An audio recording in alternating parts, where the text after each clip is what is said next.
আসসালামু আলাইকুম প্রিয় দর্শক, প্রথমে আমি ভিডিওটা নিয়ে কথা বলি। সবচেয়ে ভালো হতো যদি ভিডিওটা আপনাদেরকে দেখাতে পারতাম, কিন্তু আমি দেখাতে চাই না। এমনিতেও আমি ভিডিও দেখাই না, তারপরে আমি এই ভিডিওটা তো দেখাতে চাই না, কারণ যে কারণে এই ভিডিওটা নিয়ে কথা বলবো সেই কারণে এই ভিডিওটা আরেকবার দেখানো ঠিক হবে না। ভিডিওটাতে দুটো চরিত্র, একজন হলেন আপনাদের খুবই পরিচিত মুখ, আমাদেরও পরিচিত মুখ, আমার খুব পছন্দের একটা মুখ। আমি ব্যক্তিগতভাবে তাকে খুব পছন্দ করি। তার সরাসরি কথা বলতে পারার দক্ষতা, যোগ্যতা এবং মানে যুক্তিগ্রাহ্য কথা বলার জন্য মিস্টার হাসনাত আবদুল্লাহ, উনি ভিডিওটা একটা চরিত্র। আরেকটা চরিত্র হলো ছোট একটা বাচ্চা। এখানে দুজনের কথোপকথন, ভিডিওটা কিন্তু খুব ছোট, বেশি বড় না, মোটেই বড় না। সেখানে হাসনাত আবদুল্লাহ বলছেন মির্জা আব্বাস কেডা, এবং জবাবে শিশিরা বলছে মির্জা আব্বাস চান্দাবাজ। মির্জা আব্বাস ও বলতেছে মির্জা আব্বাস চান্দাবাজ, মির্জা আব্বাস কেডা, মির্জা আব্বাস চান্দাবাজ। এই ছিল স্লোগান ধর্মী কথাবার্তা। মানে উনি ওই বাচ্চাটা হাসনাত আবদুল্লাহ সন্তান কিনা আমি ঠিক জানি না, তবে সন্তান না হলে সন্তান তুল্য কেউ একজন হবেন। তো এইভাবে দুজনে, মানে আমরা যেরকম ছোটবেলা আমরাও করেছি, এরকম আমরা আমাদের পিতাদের সঙ্গে এরকম করেছি যে বাবা একটা কথা বললো আমরা সেটা জবাব দিলাম, অথবা আমার সন্তানের সঙ্গে আমি এই ধরনের আচরণ করেছি। কোনো একটা বিষয়ে আমরা দুজন শুয়ে শুয়ে কথা বলতাম। এরকম একটা শুয়ে শুয়ে কথা বলার জন্য মানে যেরকম পরিবেশ থাকা দরকার, ঠিক সেরকম পরিবেশেই তারা কথাগুলি বলছিলেন। এই ভিডিওটা খুবই ভাইরাল হয়ে যায়, সবাই দেখতে থাকে এবং নানা ধরনের সমালোচনা এটা হতে থাকে যে এই ধরনের ভিডিও দেওয়া ঠিক কিনা। এই ভিডিওটা আমাকে গতকালকে সকালের দিকে একজন পাঠিয়েছিলেন, তো এবং আমারই একজন সিনিয়র ভাই, উনি বললেন যে দেখেন এটা কি ঠিক, এটা কি নৈতিকভাবে সে কাজটা ঠিক করলো। তো আমি কালকেই চেয়েছিলাম এটা কিছু বলবো, কালকে না বলে ভালো করেছি। কালকে বলতে কালকে আমি সন্ধ্যার দিকে বলতাম হয়তো ভালো করেছি, মানে তারপরে কিছু ফলো আপ ঘটনা আছে, সেটাও আপনাদেরকে আমি বলবো। তবে আমি কালকে করি নাই কি কারণে সেটা একটু বলি। সেটা হলো এই ধরনের আজকাল সোশ্যাল মিডিয়ায় না নানা ধরনের কথাবার্তা কিন্তু থাকে, এবং সেই কথাবার্তার প্রেক্ষিতে নানা ধরনের ভুল বুঝাবুঝিও হয়। যেমন কিছুদিন আগে এই হাসনাত আবদুল্লাহর দুটো আপনার পোস্ট নিয়ে আমি কথা বলেছিলাম। তো একটা পোস্ট হাসনাত আবদুল্লাহ দিয়েছিলেন, আরেকটা পরিচিত কথা বলেছিলাম, পরে হাসনাত আবদুল্লাহ আমাকে ফোন করে বলেছিলেন যে এই কথাগুলো তো আমি বলি নাই, ওইটা আসলে আমার না, আমার নামে অন্য কেউ চালাচ্ছে। সোশ্যাল মিডিয়ায় কিন্তু এগুলিও হয়, অন্য কেউ চালায়, এমনভাবে কথা বলে উনি বলেছেন। তো ওই অভিজ্ঞতার কারণেই আমিও পরে দেখলাম যে হ্যাঁ না, ওনার বক্তব্যই ঠিক। তো সেই কারণে আমি কালকে আর করিনি। কিন্তু কালকে রাত 9টার দিকে হাসনাত আবদুল্লাহ নিজেই তার ফেসবুক পেজে, তার ভেরিফাইড ফেসবুক পেজে ওই যে ছবি ভিডিওটা, ওটার একটা ব্যাখ্যা দিয়ে উনি দুঃখ প্রকাশ করেছেন। উনি বলেছেন এই কাজটা ঠিক হয়নি। আমি প্রিয় দর্শক আপনাদের জন্য ওই পুরো ব্যাখ্যাটা, ওনার পোস্টে পুরো ব্যাখ্যাটা আপনাদেরকে আমি একটু পড়ে শোনাবো। উনি লিখেছেন, সম্প্রতি সামাজিক যোগাযোগ মাধ্যমে একটি ভিডিও ছড়িয়ে পড়েছে যেখানে বিএনপির একজন সিনিয়র নেতাকে নিয়ে আমাকে আপত্তিকর মন্তব্য করতে দেখা যায়। ভিডিওটিতে একটি শিশুকেও কথা বলতে শোনা যায়, যা বিষয়টিকে আরো সংবেদনশীল করে তুলেছে। উল্লেখ্য, ভিডিওটি নির্বাচনকালীন সময়ে ধারণ করা হয়েছিল এবং এটি আমাদের একটি ক্লোজড গ্রুপে সীমাবদ্ধ ছিল। তবে গতকাল এই ভিডিওটি বিভিন্ন সামাজিক যোগাযোগ মাধ্যমে ছড়িয়ে পড়ে। ভিডিওটির জন্য আমি নিঃশর্ত আন্তরিকভাবে দুঃখ প্রকাশ করছি। এই কাজটি করা কোনোভাবেই উচিত হয়নি। ভবিষ্যতে যেন এ ধরনের অনাকাঙ্ক্ষিত ঘটনা পুনরাবৃত্তি না ঘটে এবং রাজনৈতিক পরিমণ্ডলে পারস্পরিক শালীনতা ও সৌহার্দ্য বজায় থাকে তা নিশ্চিত করতে আমি দৃঢ় প্রতিজ্ঞ।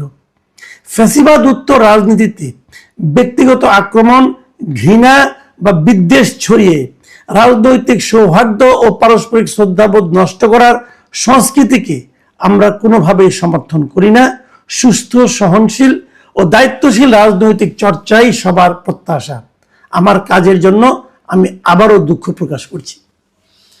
হাসনাত আবদুল্লাহর এই যে পোস্ট আমি আপনাদের টোটালটা পড়ে শোনালাম, এই জন্যই পড়লাম যে এই পোস্টটা পড়ে আমি মুগ্ধ, আসলে মুগ্ধ, আমি খুবই খুশি হয়েছি। দেখেন, মানুষ মাত্রই ভুল করতে পারে, পৃথিবীতে আপনি একটা মানুষ খুঁজে পাবেন না, আমি আমাদের হযরত মুহাম্মদ সাল্লাল্লাহু আলাইহি ওয়াসাল্লামের কথা বাদ রাখছি, এর বাইরে একটা মানুষ আপনি খুঁজে পাবেন না যার জীবনে কোনো ভুল নাই, পাবেন না। সবারই কিছু না কিছু ভুল আছে, কিন্তু সেই ভুলটা স্বীকার করতে পারার মতো মানসিকতা, এটা হলো সবচেয়ে গুরুত্বপূর্ণ। কেউ ভুল স্বীকার করে না, কিন্তু ভুল স্বীকার করতে চায় না। কিন্তু হাসনাত আব্দুল্লাহ ডিটেল লিখে উনি ওনার ভুলটা স্বীকার করেছেন এবং উনি দুঃখ প্রকাশ করেছেন। এই যে মানসিকতা, এই যে চর্চা, এই যে আচরণ, এটাকে কিন্তু প্রশংসা করতেই হবে।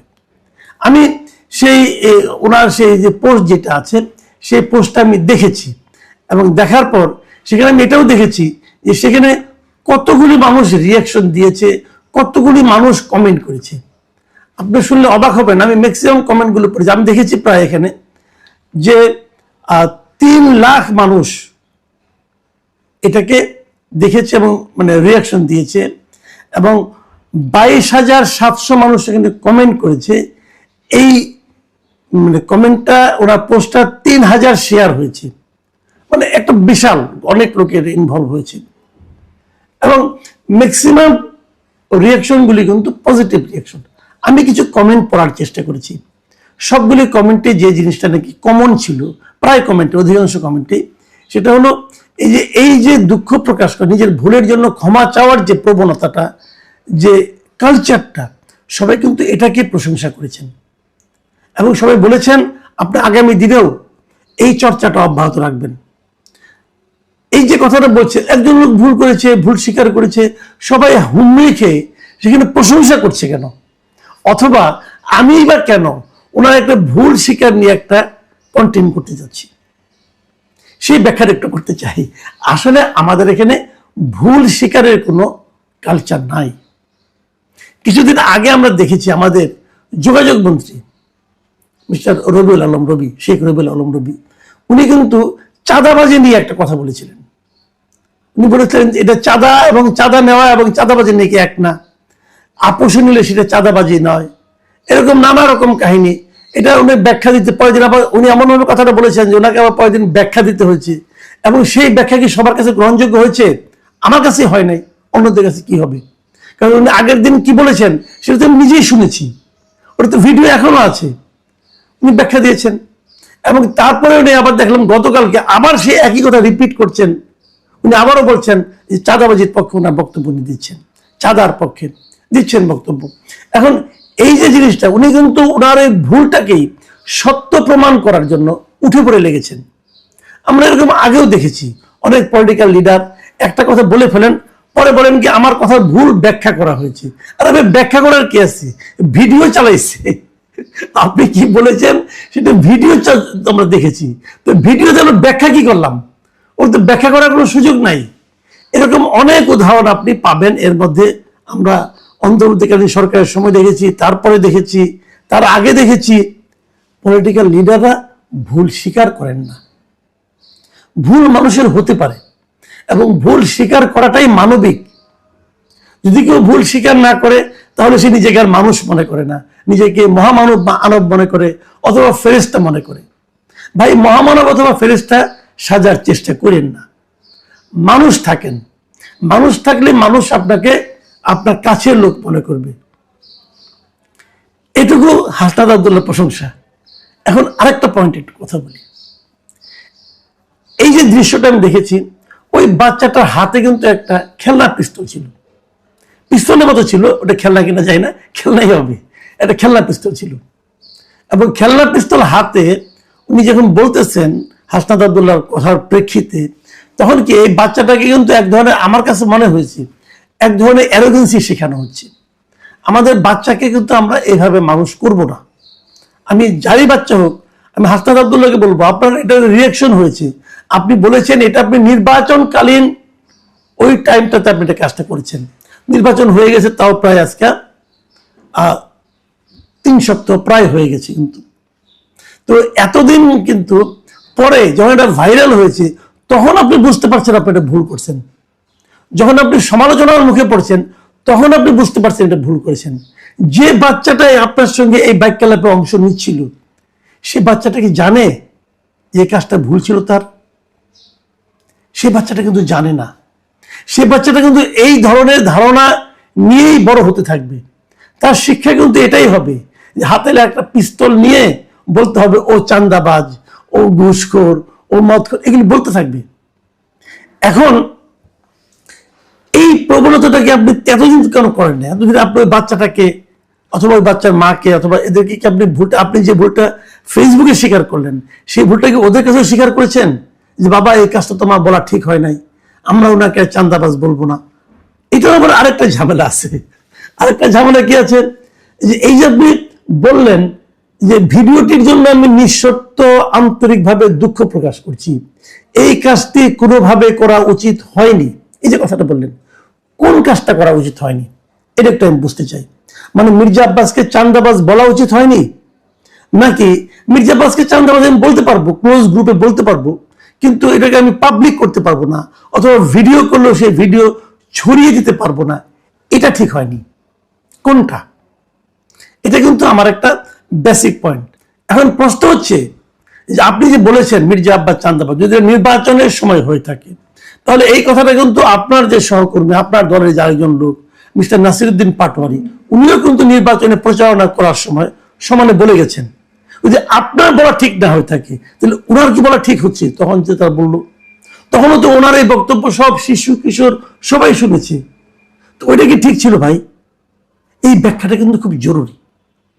আর আরেকটা কথা, যদি উনি চাঁদাবাজ আসলে হয়ে থাকেন, চাঁদাবাজকে তো চাঁদাবাজ বলা কোনো অন্যায় না, বলতেই পারেন আপনি, তো চাঁদাবাজের জন্য আমাদের কি করা উচিত? আপনি আইনের আশ্রয় নেবেন, কাউকে না কাউকে বলবেন, আইনকে মানে প্রশাসনকে বলবেন এই লোকটা চাঁদাবাজ, আমার হাতে তথ্য আছে, প্রমাণ আছে, সেটা আপনি সাপ্লাই দিবেন। সেটা সাপ্লাই না দিয়ে পাবলিক যখন আপনি বলতে থাকেন, তখন তো আসলে আপনি এক ধরনের পাবলিক নিউসেন্স ক্রিয়েট করেন। সেটাও কি ঠিক? ভাবুন। আবার উল্টা দিকে আমি আরেকটা কথা বলি, যে এরকম চাঁদাবাজ কি তারেক রহমানই বা কেন মনোনয়ন দিলেন? তার মানে কি উনি যদি আসলে চাঁদাবাজ হয়ে থাকেন, তাহলে তো এটা মারাত্মক একটা অন্যায় করেছেন। এই এতগুলি লোক তাকে ভোটই বা কেন দিল একজন চাঁদাবাজকে? সেটা কিন্তু একটা দেখার বিষয়।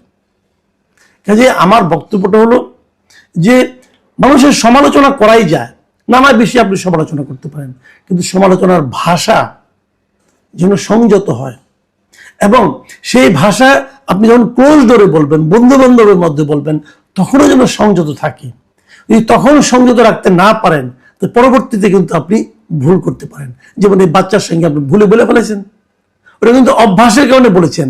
আপনি কিন্তু মির্জা আব্বাস চাঁদাবাজ এটা কিন্তু এই বাচ্চাকেই প্রথমবার বলেন নাই, আর অনেক বন্ধু বান্ধবের সঙ্গে বলছেন, বলতে বলতে এমন হয়ে গেছিল যে এটি আপনার কাছে স্বাভাবিক মনে হয়েছিল। যাই হোক, এই বিষয়গুলো আমার মনে হয় সবার একটু সচেতন থাকা উচিত। আমরা চাইব কেউ চাঁদাবাজি করবেন না। যদি চাঁদাবাজি করেন, তাকে কেউ চাঁদাবাজ বলতে গেলে হাতে কিছু তথ্য প্রমাণ সহ আপনারা সংশ্লিষ্ট প্রশাসনের কাছে তথ্যগুলি দিবেন। আবার বলবেন প্রশাসন তো কিছু করবে না, ভয় পাবে, তাহলে তারেক রহমানের কাছে দেন, ওনার যে নেতা তাদের কাছে দেন, এবং তাদেরকেও বলবো যে কোনো চাঁদাবাজকে আপনারা মনোনয়ন দিয়ে আমাদের নেতা বানায়েন না। সবচেয়ে বড় কথা হলো প্রত্যেককে সম্মান করতে হবে যার যার জায়গায় রেখে।